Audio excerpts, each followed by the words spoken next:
Work as a detective, I'm starting to think my wife is a serial killer. I've seen some horrifying cases in my time as a detective, but I have a feeling this might be my most heartbreaking case ever. My wife and I live in a two-story home that we had built several decades ago.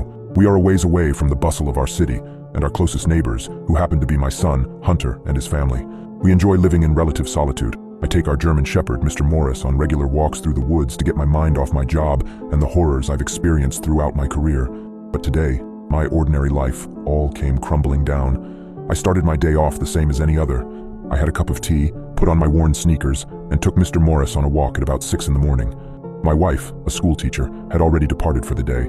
The sun was peeking out over the horizon, bathing the light layer of snow and orange light. Mr. Morris ran out ahead of me, coming to a stop at the pond that we usually fished at. He promptly began barking, staring out across the water. I came to a stop beside him and looked across the black surface. Either my eyes were playing tricks on me, or someone was on the other side of the pond. It was still dark enough that I questioned myself and rubbed my eyes before glancing again at the other bank. Nothing. Mr. Morris continued barking for a few more seconds, but eventually a squirrel caught his attention. I wasn't so easily distracted. I continued to scan the trees across the way, but finally dismissed the subtle movement as that of an animal of some sort. Mr. Morris and I continued our walk without incident. I flipped on the news and sat down with a bacon, egg, and cheese croissant. Mr. Morris likewise lapped up the fresh food that I had placed in his bowl. I took a bite of my croissant and focused on the television set.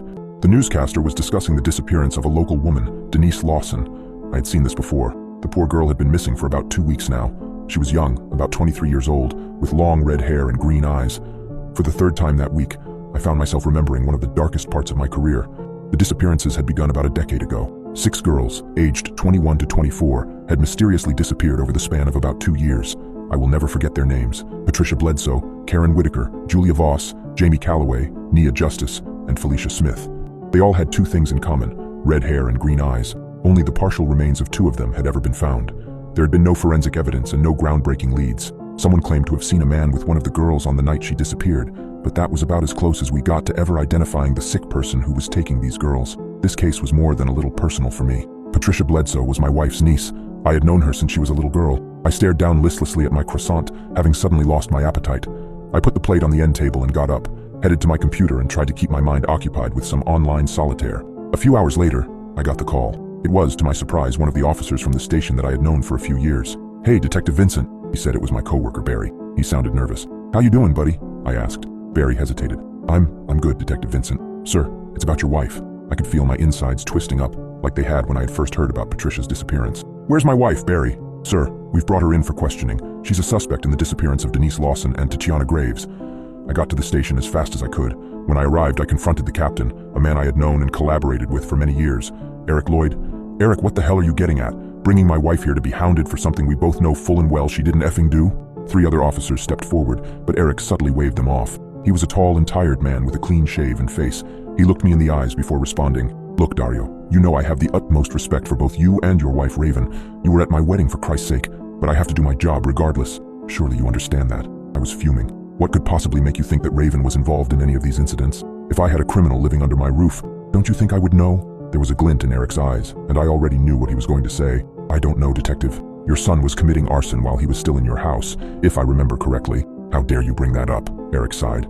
"Look, just wait a few and your wife will be right out, okay? But heed my warning, don't interfere with our investigation." I paced back and forth for almost 10 more minutes, cursing indiscriminately. When Raven finally walked up to me, I didn't even notice her. "Honey, Raven, are you okay?" I took her in my arms and then stood back, examining her closely. She looked great for a woman of 54, her blonde hair falling past her shoulders. Her heart-shaped face was full of life, as it had been when I first met her all those years ago. "Yeah, old man, I'm fine. Let's go home, I want to see Hunter." I could feel the eyes of the other officers on me as I guided my wife out of the station. We decided that she could pick her car up from the school when I dropped her off the next day. Then, of course, the conversation immediately turned to why she had been brought to the station in the first place. Eric picked me up because, well, it hurts to say this, but apparently I was one of the last people seen with Tatiana Graves before she went missing. "Who is she? You've never told me about any friends with that name." Raven sighed and looked out of the passenger window. "Tatiana was a former student of mine. She graduated a few years ago, but when I had drinks with Mariam a few nights ago, we happened to run into her. We had a good old time. Nothing seemed to be bothering her." "Eric's always been trigger happy," I muttered through gritted teeth. "When I see him in town again, I'll be sure to give him a piece of my mind." "No, Dario, it's fine. Eric was just doing his job. He and the other officers were very polite during the interview. They don't mean any harm." I was still aggravated about the whole situation, but I was happy to see that my wife was okay. I pulled up to our son's house, and we were greeted at the door by his wife Ellie and their 3-year-old Gabriel. My son Hunter was still at work, but Ellie kept us entertained. After about an hour or so, though, I wanted to go and check on Mr. Morris. Ellie volunteered to drop Raven off after Hunter got back from work, so I went back to the house alone. Mr. Morris was waiting for me in the yard. I scratched him behind his ears and we both went inside. Curious, and with time to kill, I set my eyes on the computer again. I had sworn to myself long ago that I would be the one to catch this murderer. I searched Tatiana Graves' name. When her image popped up, I groaned, shaking my head. She bore a pretty damn good resemblance to Patricia, as did all of the others who had vanished before her. It hurt to look at her for too long, so I scrolled down to read more info about her disappearance. She was 21, having graduated from the school that my wife taught at 3 years ago. Besides that, nothing else was really known about her. There were nothing said about her hobbies or occupation. I scrolled down to the comments section, wondering if anyone might post anything more in depth. The first comment I saw read horror. She got what she deserved. Either these women were horrible, horrible trolls, or else Tatiana had built a sort of reputation for herself. I was done with this regardless. It was time for a walk. The air was as frigid as I wanted to be towards Eric the next time I saw him. I trudged along behind Mr. Morris, who stopped to pee on every tree before we came to the pond again. I remembered the strange movement that I had seen earlier that Diane decided to investigate. I made my way to the other side of the pond, which was, quite honestly, a rarity. I intended to look for footprints, but the light snow had already melted. Still, I investigated the area and came to a quick conclusion. Someone had most definitely been here. A piece of black plastic, as though from a trash bag, had caught onto a hanging branch. It hadn't faded in the sun, nor was it dirty from prolonged exposure. I reached up and fingered it curiously, then looked around. Mr. Morris was lying on the ground, chewing on something. "Hey, spit it out, you scoundrel!" Mr. Morris looked up at me guiltily. I could see something gold glinting in his mouth. I knelt down and pulled it out, staring at it in disbelief. It was a bracelet. What the? I had never seen it before. Raven definitely didn't own one like it. I investigated the area further, but found nothing else out of the ordinary. I decided to head further out into the property. If someone was trespassing here, they had chosen the wrong day to do it. I had my pistol in a holster on my waist as per usual. I kept one hand on it as Mr. Morris and I pressed on. I hadn't been on this side of the pond in a while. The area was heavily wooded, and I honestly had no reason to ever come this far. My son Hunter, however, was another story. When he was going through his pyromania phase, he had been out here burning whatever he could get his hands on a regular basis. In the days before that, we had built him a treehouse on a tree that he had picked out when he was 6 years old. That same old treehouse was still somehow in one piece, though the rickety ladder that he had once used was another story entirely. I paused, my breath rising in front of me as I surveyed the scene before me. There was an indent in the grass and soil down below, indicating that the old ladder had been lying on the ground for quite some time recently. Now, however, it was leaned up against the tree, leading up to the treehouse. I could feel a chill that had nothing to do with the cold. I looked down at the bracelet, then up at the treehouse. Someone had recently climbed up there, and I suspected that they were still there. Mr. Morris sat and watched me as I slowly approached the ladder. I put one hand on it, staring up at the old wooden treehouse.